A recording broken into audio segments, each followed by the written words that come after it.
Hi ಎಲ್ಲರಿಗೂ ನಮಸ್ತೆ. Welcome to my channel Ramya long Kannada.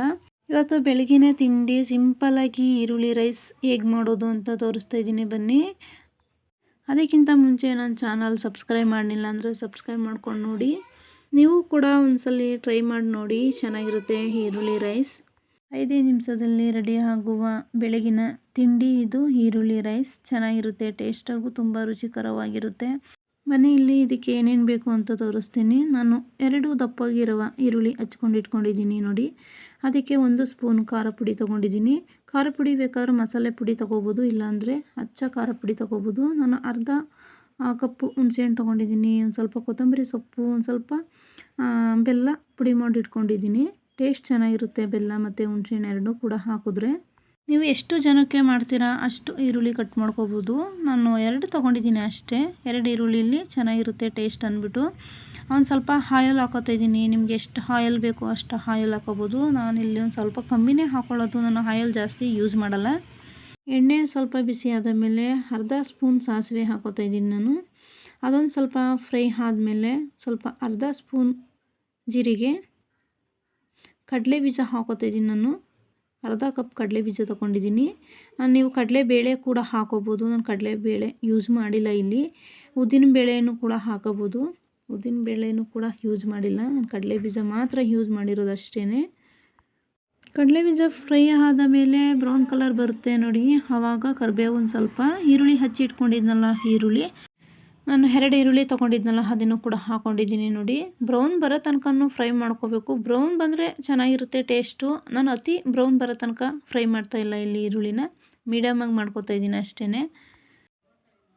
ನಿಮಗೆ ಹೇಗಾಗುತ್ತೆ ಆ ಥರ ಟೇಸ್ಟ್ ಮಾಡ್ಕೋಬೋದು. ನಾನಿಲ್ಲಿ ಸಿಂಪಲಾಗಿ ಮಾಡ್ತಾಯಿದ್ದೀನಿ ಅಷ್ಟೇ. ಸಿಂಪಲ್ಲಾಗಿ ಈರುಳ್ಳಿ ರೈಸ್ ಮಾಡೋದು ಹೇಗೆ ಅಂತ ಇಲ್ಲಿ ಅಷ್ಟೇ ತೋರಿಸ್ಕೊಡ್ತಾ ಇರೋದು ನಾನು. ಇಲ್ಲಿ ನೋಡಿ ಆಗೈತೆ. ಇವಾಗ 1/4 ಸ್ಪೂನ್ ಅರಿಶಿನ ಪುಡಿ ಹಾಕ್ಕೊಂಡಿದ್ದೀನಿ ನಾನು. ಅರ್ಧ ಸ್ಪೂನ್ ಅರಿಶಿನ ಪುಡಿ ಹಾಕೋಬೋದು, ಕಲರ್ ಚೆನ್ನಾಗಿರುತ್ತೆ ಅಂತ. ನಾನು ಸ್ವಲ್ಪನೇ ಹಾಕ್ಕೊಂಡಿರೋದು. 1 ಸ್ಪೂನ್ ಚಿಲ್ಲಿ ಪೌಡರ್ ಹಾಕೋತಾ ಇದ್ದೀನಿ. ಇಲ್ಲಿ 1 ಸ್ಪೂನ್ ಚಿಲ್ಲಿ ಪೌಡರ್, ಇಲ್ಲ ಖಾರ ಎಷ್ಟು ಬೇಕೋ ಅಷ್ಟು ಹಾಕೋಬೋದು. ಇಲ್ಲಿ ನಮ್ಮ ಮಕ್ಳಿಗೋಸ್ಕರ ಖಾರ ಕಮ್ಮಿ ಮಾಡಿದ್ದೀನಿ, ಅದರಿಂದ 1 ಸ್ಪೂನ್ ಚಿಲ್ಲಿ ಪೌಡರ್ ಹಾಕ್ಕೊಂಡಿದ್ದೀನಿ. ಇದನ್ನು ಕೂಡ ಮಿಕ್ಸ್ ಮಾಡಿಕೊಂಡು ನಾನು ಹುಣಸೆಹಣ್ಣು ರಸ ಪೇಸ್ಟ್ ಮಾಡಿ ಇಟ್ಕೊಂಡಿದ್ದೆ ನೋಡಿ, ಅದನ್ನು ಹಾಕ್ಕೊಂಡಿದ್ದೀನಿ. ನೀವು ಎಷ್ಟು ಹುಳಿ ಬೇಕೋ ಅಷ್ಟು ಹಾಕೋಬೋದು. ನಾನು ಇಲ್ಲಿ ಒಂದು ಸ್ವಲ್ಪನೇ ಹುಳಿ ಹಾಕೋತಾ ಇರೋದು. ಅದಕ್ಕೆ ಒಂದು ಸ್ವಲ್ಪ ಬೆಲ್ಲ ಮತ್ತು ಹುಣಸೆಹಣ್ಣು ಎರಡೂ ಕೂಡ ಮಿಕ್ಸ್ ಆದರೆ ಚೆನ್ನಾಗಿ ಟೇಸ್ಟ್ ಇರುತ್ತೆ ರೈಸು. ಸಿಹಿ ಖಾರ ಹುಳಿ ಎರಡೂ ಕೂಡ ಇದ್ದರೆ ಚೆನ್ನಾಗಿರುತ್ತೆ ನೋಡಿ. ಇದು ಆಗೈತೆ. ಇವಾಗ ರುಚಿಗೆ ತಕ್ಕಷ್ಟು ಉಪ್ಪು, ಇದನ್ನು ಕೂಡ ಮಿಕ್ಸ್ ಮಾಡಿಕೊಂಡು, ನಾನು ಕಮ್ಮಿ ಮಸಾಲೆ ಮಾಡ್ಕೊಂಡಿರೋದು, ಅದರಿಂದ ರೈಸ್ ಎಷ್ಟಾಗುತ್ತೆ ಅಷ್ಟು ಮಾತ್ರ ಹಾಕೋಬೇಕು. ಜಾಸ್ತಿ ರೈಸ್ ಹಾಕ್ಕೊಂಡ್ರೆ ಟೇಸ್ಟ್ ಇರೋಲ್ಲ. ನಾನಿಲ್ಲಿ ಒಂದು ಸ್ವಲ್ಪ ರೈಸ್ ಹಾಕ್ಕೊಂಡಿದ್ದೀನಿ. ಅರ್ಧ ಗಂಟೆ ಮುಂಚೆನೇ ರೈಸ್ ಮಾಡಿ ಇಟ್ಬಿಟ್ಟಿದೆ. ಪಲಾವ್ ಥರ ಮಾಡಿದ್ರೂ ಆಗುತ್ತೆ. ನೀರು ಒಳಗಡೆ ಇದು ಮಿಕ್ಸ್ ಮಾಡಿಕೊಂಡು ಪಲಾವ್ ಥರನೂ ಕೂಡ ಮಾಡ್ಕೋಬೋದು. ಆ ಥರ ಮಾಡಿದ್ರೆ ಟೇಸ್ಟ್ ಕಮ್ಮಿ ಬರುತ್ತೆ ಅಂದ್ಬಿಟ್ಟು ನಾನು ಈ ಥರ ಮಾಡಿರೋದು. ಟೇಸ್ಟ್ ಚೆನ್ನಾಗಿರುತ್ತೆ ನೋಡಿ. ನೀವು ಒಂದ್ಸಲ ಟ್ರೈ ಮಾಡಿ ನೋಡಿ ಹೇಗಿರುತ್ತೆ ಈರುಳ್ಳಿ ರೈಸ್. ಸಿಂಪಲ್ಲಾಗಿ ರುಚಿಕರವಾದ ಈರುಳ್ಳಿ ರೈಸ್. ಇದಕ್ಕೆ ಕೊತ್ತಂಬರಿ ಸೊಪ್ಪು ಬೇಕು ಅಂದರೆ ಹಾಕೋಬೋದು, ಬೇಡ ಅಂದರೆ ಸ್ಕಿಪ್ ಮಾಡ್ಬೋದು.